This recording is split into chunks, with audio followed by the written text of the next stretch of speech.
Nunca olvidaré el día que crucé por primera vez la puerta de aquella empresa.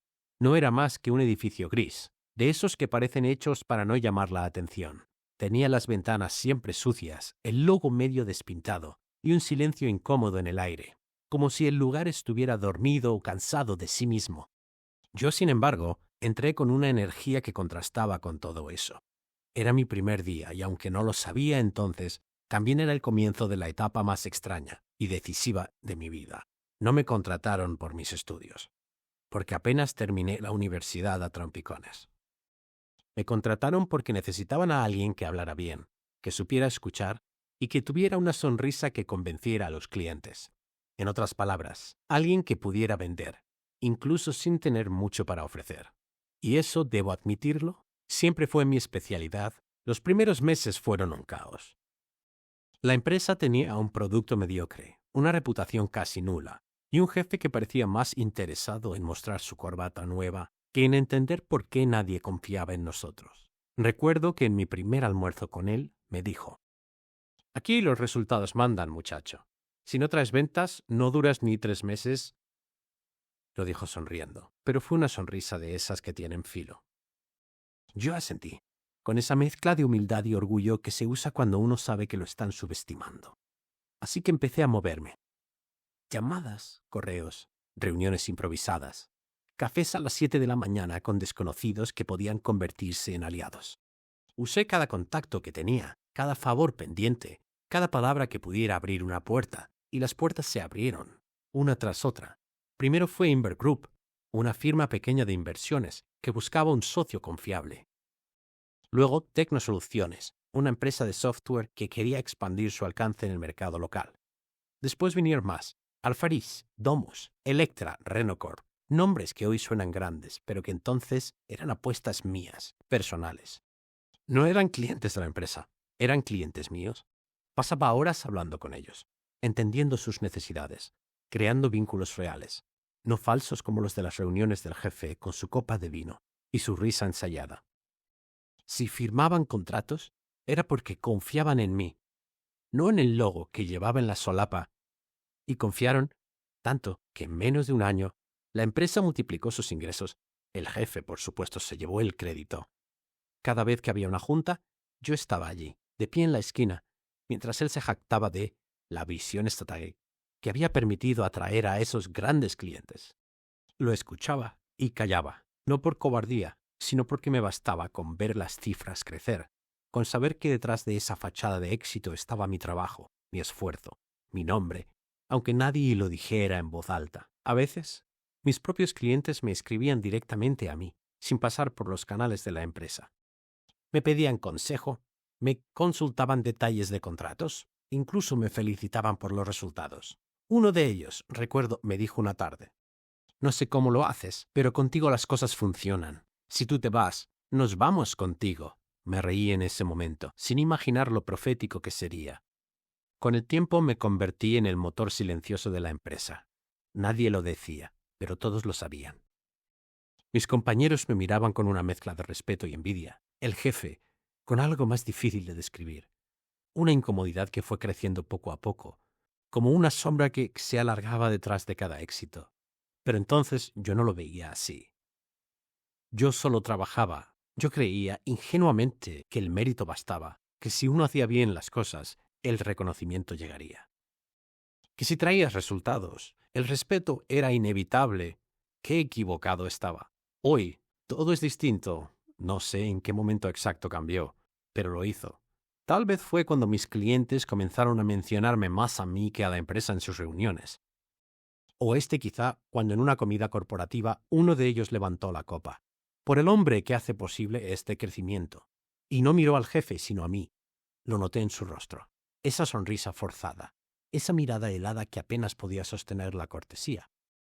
Fue ahí cuando empezó su desprecio. Suave al principio, casi invisible, pero constante. Como una gota cayendo sobre piedra. Desde entonces me evita. Ya casi no me habla directamente. Si necesita que haga algo, manda a otra persona.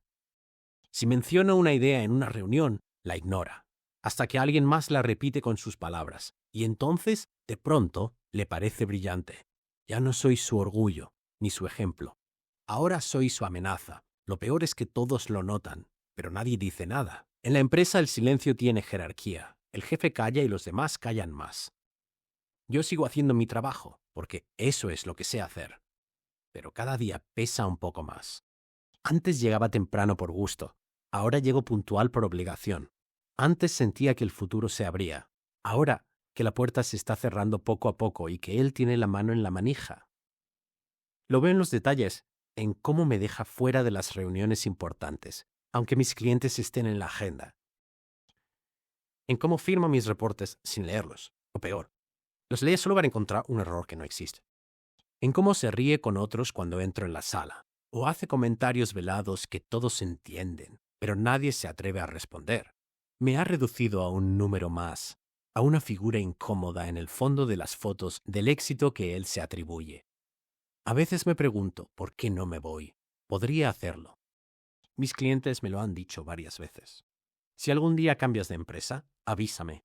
Trabajaremos contigo donde sea. Pero hay algo en mí, una mezcla de lealtad y testarudez, que me ha mantenido aquí. Tal vez es orgullo, o una esperanza ingenua de que el tiempo pondrá las cosas en su lugar.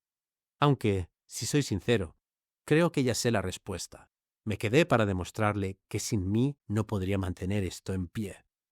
Que detrás de sus discursos y su traje caro, su imperio es de papel, y yo soy el que lo sostiene. Pero sostener algo que no te agradecen termina desgastando el alma. Me siento invisible en los pasillos. Los nuevos empleados ni siquiera saben quién soy realmente. Creen que soy un analista más, uno de tantos. No imaginan que los contratos que les pagan el sueldo nacieron de mis llamadas, mis madrugadas, mis presentaciones hechas a mano, cuando la empresa no tenía ni diseñador.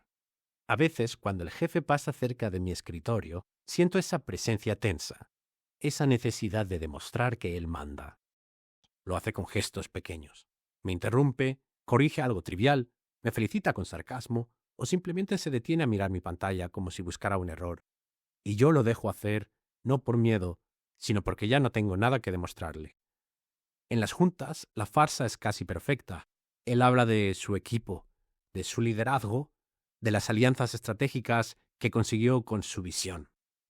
Yo lo escucho, tomo nota, asiento cuando me mira y a veces incluso sonrío.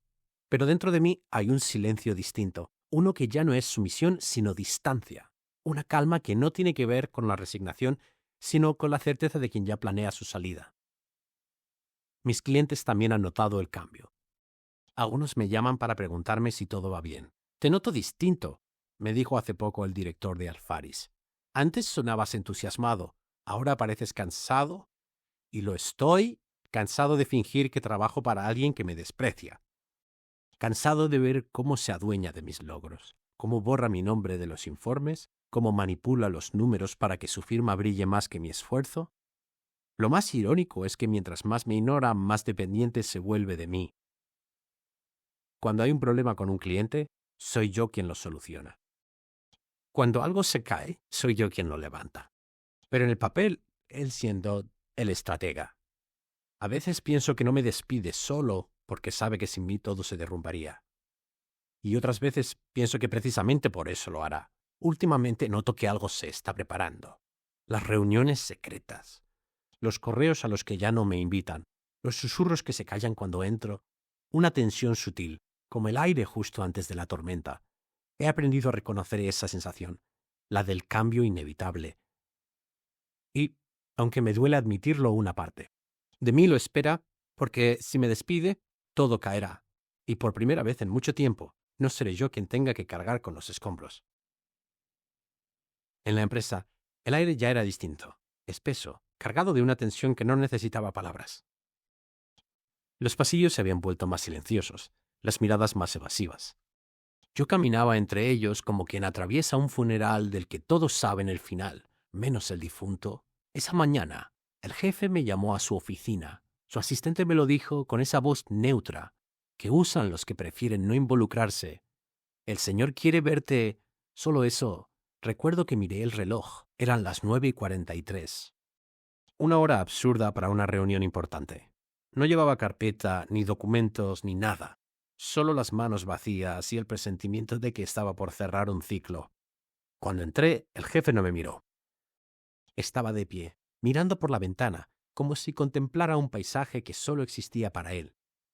«Siéntate», dijo sin girarse. Obedecí. El silencio se extendió unos segundos, hasta que se dio vuelta, con esa expresión impostada que usan los cobardes cuando intentan parecer firmes. «Vamos a prescindir de tus servicios», soltó, directo, sin rodeos. Ni una explicación, ni una palabra de reconocimiento. Solo la frase seca como una sentencia ya escrita. Me quedé quieto. No sentí rabia ni sorpresa. Solo una calma fría, casi extraña. «¿Puedo preguntar por qué?», dije, aunque ya sabía la respuesta. «No encajas con la nueva dirección de la empresa», respondió. Nueva dirección. 2 palabras para enterrar años de trabajo, contratos, relaciones, sacrificios. Me miró, esperando que protestara, que rogara, que me humillara un poco. Pero no lo hice. «Entiendo», respondí, y me levanté. Por un instante, su seguridad vaciló. Creo que esperaba una escena. Pero no la tuvo. Solo me vio salir con la misma calma con la que entré, mientras yo, en silencio, recordaba cada cliente que había traído, cada noche sin dormir, cada éxito que él se apropió sin merecerlo. Al pasar por mi escritorio, mis compañeros bajaron la mirada. Algunos sabían, otros solo intuían. Recogí mis cosas sin prisa. Una libreta con mis notas, una pluma que me regaló uno de mis clientes, una foto vieja de la primera reunión que lideré, y mientras guardaba todo, sentí algo que no esperaba sentir. Alivio. Era como si al fin soltara una carga que llevaba demasiado tiempo sosteniendo. Salí del edificio sin mirar atrás. El sol de la mañana me golpeó el rostro y por un momento tuve que cerrar los ojos.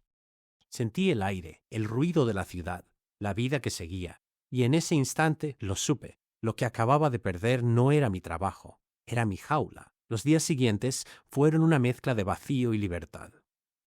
Dormí por primera vez, sin pensar en correos pendientes, sin revisar el teléfono a medianoche, sin sentir la sombra del jefe detrás de cada decisión. Pero no duró mucho el silencio. A la semana empezaron las llamadas. Primero fue Invergrove. «Nos enteramos de lo ocurrido», me dijo su director. «Una locura, sinceramente. Escucha, si decides trabajar con otra firma, queremos seguir contigo». Luego, Tecnosoluciones, Ranocorp, Domus, 1 a 1, todos. Y al final, la llamada que cambió todo. Global Nexus, la competencia directa, la empresa que el jefe siempre había odiado. Su director me habló con una voz tranquila, segura, como quien ya conoce el valor de lo que está comprando. «Sabemos quién eres. Sabemos lo que hiciste. Y sabemos que no fuiste tú quien perdió algo. ¿Fue él?»